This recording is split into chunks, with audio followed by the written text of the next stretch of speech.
जटिल समस्या हो या भाग्य बाधा हो, व्यापार, नौकरी, शादी की समस्या, करियर की चिंता हो या वैवाहिक जीवन में हो सुख का अभाव, पाइए अपनी समस्त ज्योतिषीय तथा वास्तु समस्याओं का सरल, चमत्कारी, प्रभावशाली समाधान।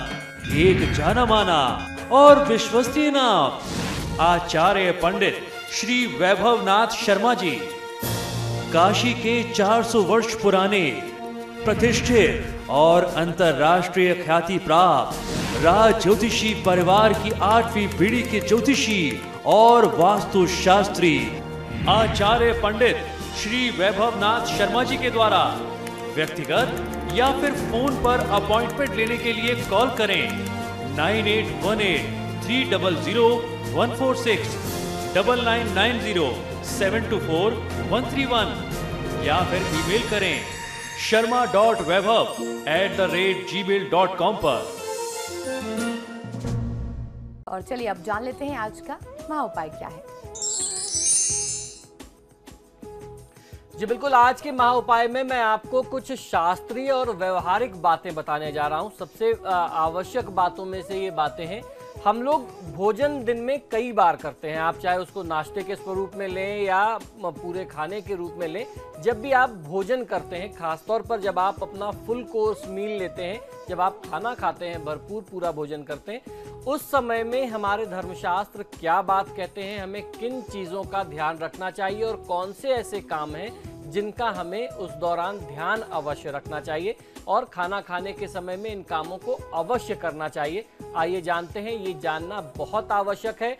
अन्नपूर्णा के सम्मान से जुड़ा हुआ ये जुड़ी हुई बात है। भोजन करना या भोजन अथवा खाना हमें किसी भी मनुष्य को जीवित रखता है, ऊर्जावान बनाए रखता है, स्वस्थ रखता है। लेकिन भोजन दूषित हो तो इसके कई सारे बुरे प्रभाव भी, इसके दुष्प्रभाव भी हमें झेलने पड़ सकते हैं। इसी वजह से हमें कैसा भोजन करना चाहिए और कैसा भोजन नहीं करना चाहिए, इसके भी बहुत सारी व्याख्या हमारे धर्मशास्त्रों में है। और खाना खाते समय क्या क्या करना चाहिए ये भी हमें बताया गया। जैसे हमें बचपन में हर बच्चे को सिखाया जाता है कि खाना खाते समय बोलना नहीं चाहिए। आपका भोजन जो है वो विंड पाइप में, श्वास नली में फंस सकता है। अगर एक छोटा सा कण भी चला गया तो आपके साथ समस्या हो सकती है। तो हमारे धर्मशास्त्रों में, आयुर्वेद में बहुत सारे नियम इसके लिए, विधि विधान बताए गए हैं। खाना खाते समय यानी भोजन करते समय, अन्न को ग्रहण करते समय बहुत सारी बातों का ध्यान रखा जाना चाहिए। धर्मशास्त्रों के अनुसार भोजन को भी पूजनीय माना गया है, साक्षात अन्नपूर्णा मानते हैं। इसी वजह से खाना खाने से पहले भोजन को प्रणाम किया जाता है, साक्षात अन्नपूर्णा का स्वरूप है। और फिर उसके बाद अन्न देवता से आपको प्रार्थना करनी चाहिए। अपने इष्ट देवता का ध्यान करते हुए पर्याप्त भोजन उपलब्ध कराने के लिए आपको उनके प्रति कृतज्ञता, उनका आपको धन्यवाद देना चाहिए। इसके साथ किसी भी दिव्य मंत्र का आप जाप कर सकते हैं, इससे आपको फायदा मिलेगा। आप किसी भी धर्म से हो, किसी भी संप्रदाय से हो, किसी भी मान्यता में आप विश्वास रखते हो, आप अपने देवता को, जिसमें भी आपकी श्रद्धा है, अपने ईश्वर, अपने परमेश्वर का धन्यवाद, जिस समय आपके सामने, आपके समक्ष भोजन की थाली परोसी जाती है, रखी जाती है, जब आपके सामने अन्न आता है तो उनका धन्यवाद, उनके प्रति कृतज्ञता आपको अवश्य व्यक्त करनी चाहिए। वैसे तो हमारे धर्मशास्त्रों में भोजन करने के लिए कई सारे मंत्र बताए गए हैं। भोजन करने से पूर्व उन मंत्रों का जाप किया जाना चाहिए। इन मंत्रों को भोजन ग्रहण करने से पहले, यानी आम बोलचाल की भाषा में बोलें तो खाना खाने से पहले बोला जाता है। इनके अतिरिक्त गायत्री मंत्र का भी आप जाप कर सकते हैं। ओम नमः शिवाय जैसे सामान्य मंत्र हैं, ओम नमो नारायणाय जो मंत्र हैं, इन मंत्रों का आप उच्चारण करके भी भोजन आरंभ कर सकते हैं, अन्न को ग्रहण कर सकते हैं। ऐसा माना जाता है कि इन मंत्रों के प्रभाव से हमेशा ही भोजन मिलता रहता है और देवी देवताओं की कृपा भी आपको निरंतर प्राप्त होती रहती है। और भोजन के माध्यम से जो भी अशुद्धियां, क्योंकि आप नहीं जानते कि वह अन्न, अगर आप कहीं बाहर भोजन कर रहे हैं तो वह अन्न जो आपके समक्ष आया वह किस प्रकार के धन से अर्जित किया गया है। तो अगर आप किसी देवी देवता से प्रार्थना करके शुद्ध भाव से उसे ग्रहण करते हैं तो उसकी जो अशुद्धता होती है, उसके पीछे की जो मलिनता होती है, वह आपके शरीर में नहीं आती। क्योंकि एक बात हमेशा कही जाती है कि जैसा खाए अन्न वैसा होए मन। तो आप अगर अपने घर में भोजन कर रहे हैं तब तो ठीक है, फिर भी आप मंत्र का जाप करें। लेकिन अगर आप कहीं बाहर भोजन कर रहे हैं, किसी के आमंत्रण पर बाहर भोजन कर रहे हैं, तब तो आपको खास तौर पर करना चाहिए कि भोजन की अशुद्धता, अन्न की अशुद्धता आपके शरीर में प्रवेश ना करे, आपके मन को प्रभावित ना करे। मंत्रों की शक्ति से हम सभी भली भांति परिचित हैं। भोजन से पहले मंत्र बोलने पर व्यक्ति को भूख अच्छे से लगती है और खाने के बाद उसको पाचन करने में, यानी खाना को पचने में, कोई भोजन को पचाने में समस्या नहीं होती। आपकी पाचन क्रिया भी अच्छी बनी रहती है। साथ ही मंत्रों की शक्ति से भोजन की असीम ऊर्जा भी प्राप्त कर सकते हैं। तो इस प्रकार से आपको अन्न देवता का हमेशा धन्यवाद करना चाहिए, मां अन्नपूर्णा के प्रति कृतज्ञता प्रदर्शित करनी चाहिए। और सबसे आवश्यक बात जो आज के समय में सबसे ज्यादा देखी जाती है, थाली में आपको उतना ही भोजन लेना चाहिए जितना आप एक बार में समाप्त कर सकते हो। जितना आपकी भूख है आपको उतना ही लेना चाहिए थाली में, जितना व्यर्थ न जाए नाली में। इस बात का ध्यान रख करके आप भोजन करें। मां अन्नपूर्णा का धन्यवाद करें, देवी देवताओं का धन्यवाद करें। आपको स्वास्थ्य लाभ निरंतर मिलता रहेगा और मन की शांति भी आपको प्राप्त होगी। तो ये था आज का महाउपाय और वक्त अब कॉलर लेने का हो गया है। हमारे साथ हमारे दर्शक जुड़ चुके हैं। टिपेंद्र जी बताएं क्या सवाल है आपका। टिपेंद्र, आवाज मिल पा रही है आपको हमारी?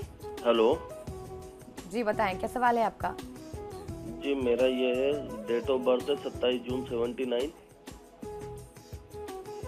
जी, समय और स्थान बताएं। 3:05 सुबह का, बूंदी राजस्थान। बताइए क्या जानना चाहते हैं। सर, रोजगार के बारे में जानना, रोजगार और बच्चे के बारे में। जी बिल्कुल। देखिए, आपकी जन्म पत्रिका में शुक्र की महादशा आपके लिए अभी आरंभ हुई है और शुक्र लग्न भाव का स्वामी है, अपनी राशि में बैठा हुआ। वृषभ लग्न की आपकी ये पत्रिका बनती है। इस पत्रिका के माध्यम से ये कहा जा सकता है कि कार्यक्षेत्र के दृष्टिकोण से ये समय आपके लिए बहुत अच्छा आपके पक्ष में बनता है।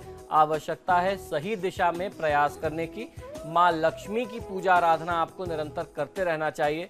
जहां तक रही संतान की बात, तो सिर्फ एक पक्ष को देख करके, सिर्फ पति या सिर्फ पत्नी, किसी भी एक पक्ष को देख करके संतान पक्ष के बारे में कुछ नहीं कहा जा सकता। आपकी कुंडली के संयोग को देख के ये जरूर कह सकता हूं कि संतान प्राप्ति, खासतौर पर कन्या प्राप्ति के लिए ये समय आपके लिए अच्छा संयोग बनता है। और कल्पना कोटा से अगली दर्शक जुड़ गई है हमारे साथ। जी कल्पना, बताएं क्या सवाल है आपका। हेलो पंडित जी, नमस्कार। जी नमस्कार, बताएं। पंडित जी, मेरे 2-3 साल से मैं ट्राई कर रही हूँ जॉब के लिए, गवर्नमेंट जॉब के लिए, पर वो लग नहीं पा रही है। मेरा डेट ऑफ बर्थ है 5 नवंबर 1988 और टाइम जो है वो 3:45 दिन के जी। और जन्म स्थान है MP में शोपुर के पास का गाँव है वहाँ का। तो पंडित जी पूछना था कि जॉब का मतलब कब तक लगेगी गवर्नमेंट, और मतलब शादी जो है वो किस तरह की होगी, कैसा रहेगा जीवन आगे फ्यूचर में।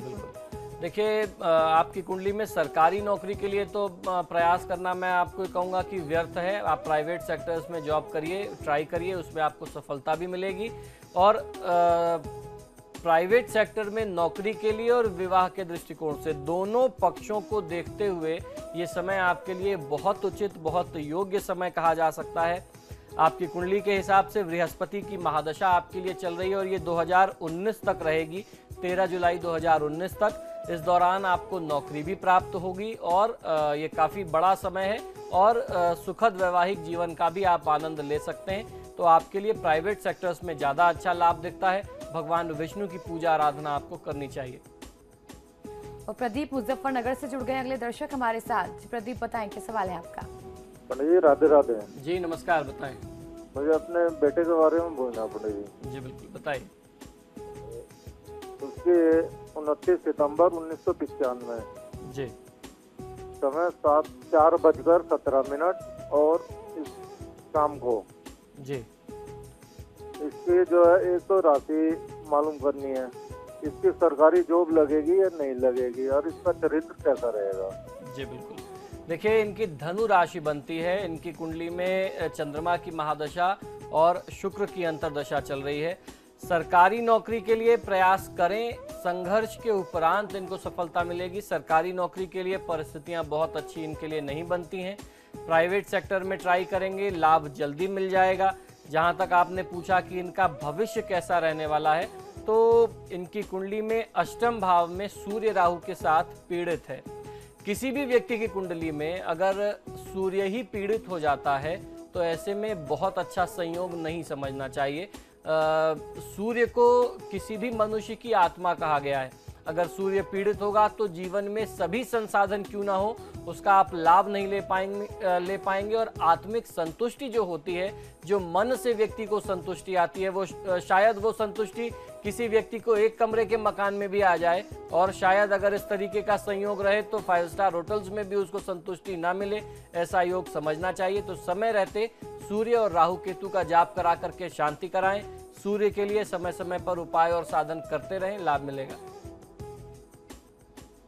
तो आपके सितारे में फिलहाल इतना ही। बहुत बहुत शुक्रिया आचार्य जी। जी धन्यवाद। और खबरों के लिए देखते रहिए समाचार प्लस।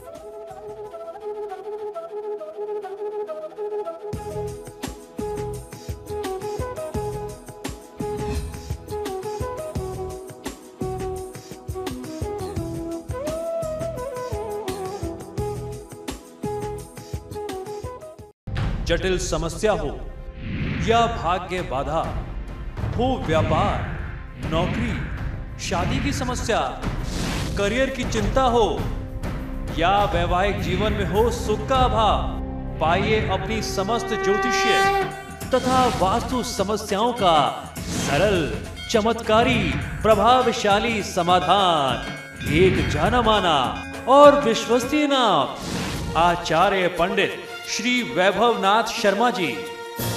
काशी के 400 वर्ष पुराने प्रतिष्ठित और अंतरराष्ट्रीय ख्याति प्राप्त राज ज्योतिषी परिवार की 8वीं पीढ़ी के ज्योतिषी और वास्तु शास्त्री आचार्य पंडित श्री वैभवनाथ शर्मा जी के द्वारा व्यक्तिगत या फिर फोन पर अपॉइंटमेंट लेने के लिए कॉल करें 9818 300 146 9990 724 131 या फिर ईमेल करें sharma.vaibhav@gmail.com पर।